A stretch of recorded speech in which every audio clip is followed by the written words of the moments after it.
ఒక మంచి ఐఫోన్ తీసుకోవడం నా డ్రీమ్. ఐఫోన్ 12 తీసుకోవాలా, 13 తీసుకోవాలా, 14 తీసుకోవాలా, 15 కూడా లాంచ్ అయింది, ఏది తీసుకోవాలా మైండ్ సెట్లో చాలామంది ఐఫోన్ 30ని రికమెండ్ చేస్తున్నారు.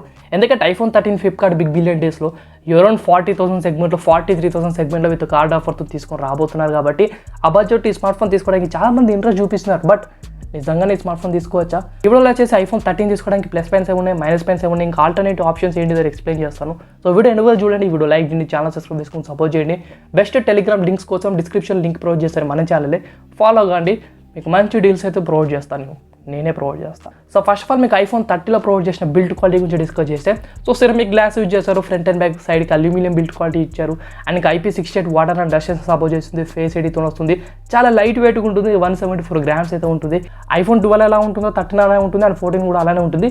మనం బిల్డ్ క్వాలిటీ అండ్ సైజ్ గురించి డిస్కస్ చేస్తున్నాం. సో ఒక కెమెరా ప్యాటర్న్ మాత్రమే చేంజ్ అయ్యింది. అండ్ ఈ ఫోన్లో పర్ఫార్మెన్స్ చాలా బాగుంటుంది. యాపిల్ A15 బైనిక్ చిప్సెట్ ఇంక్లూడ్ చేశారు. ఇది A14తో కంపేర్ చేస్తారు, చాలా వరకు అప్డేట్ అయితే చేశారు. అండ్ ఇదే ప్రాసెసర్ ఐఫోన్ 14 సిరీస్లో 14 అండ్ 14 ప్లస్లో కూడా యూజ్ చేస్తారు. సో మంచి గేమింగ్ ఎక్స్పీరియన్స్ ఇస్తారు. మీరు BGMI 60 FPS ఆడుకోవచ్చు. 8 lakhs క్రాస్ బెంచ్ మార్క్స్ కూడా చూస్తుంది. అండ్ 4GB ర్యామ్తో వచ్చింది. ఐఫోన్ 14కి అండ్ 13కి డిఫరెన్స్ ఏంటి చెప్పాలి. ఐఫోన్ 14లో 6GB ర్యామ్ వేరియంట్తో వచ్చింది. అండ్ క్లాక్ స్పీడ్ కొద్దిగా ఇంప్రూవ్మెంట్ చేశారు. ఆ బడ్జెట్లో ఈ ఫోన్కి కాంపిటీషన్ ఇచ్చే Android smart phones like IQ Neo 7 Pro, OnePlus 11R, Nord 3 ఇలాంటి ఫోన్స్ అయితే దొరుకుతాయి. But iPhone is iPhone. So iPhone ఈ ఫోన్లో కెమెరాస్లో 12 megapixel primary camera, 12 megapixel ultra wide camera, selfie కూడా 12 మెగాపిక్సెల్ ఉంటుంది.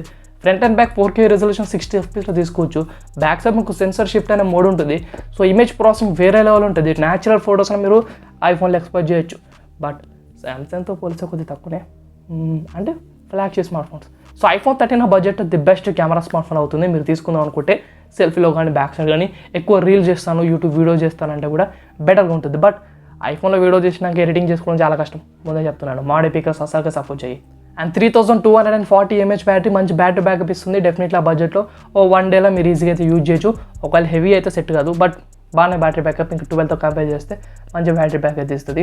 వైర్లెస్ ఛార్జింగ్ సపోర్ట్ చేస్తుంది, రివర్స్ వైర్లెస్ ఛార్జింగ్ సపోర్ట్ చేస్తుంది. And మంచి కలర్ వేరియంట్స్లో తీసుకొచ్చారు. స్టిల్ ఐఫోన్ 13 బడ్జెట్లో తీసుకోవాలా వద్దంటే డెఫినెట్లీ తీసుకోవాలి. నువ్వు 14తో కంపేర్ చేసినప్పటికీ ఐఫోన్ 12 నేను ఎక్కువ రికమెండ్ చేస్తాను. ఎందుకంటే 14లో పెద్ద చేంజెస్ ఏం లేవు. మీరు 13 తీసుకోవడానికి మ్యాక్సిమం ట్రై చేయండి.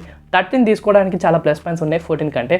సో ఇది ఓవరాల్గా వీడియో మీకు అర్థమై ఉంటుంది. వీడియో లైక్ చేయండి, చాలా తీసుకుని సపోర్ట్ చేయండి. ఐఫోన్ 14 ఎవరైనా కొందామనుకుంటే వాళ్ళకి వీడియో షేర్ చేయండి.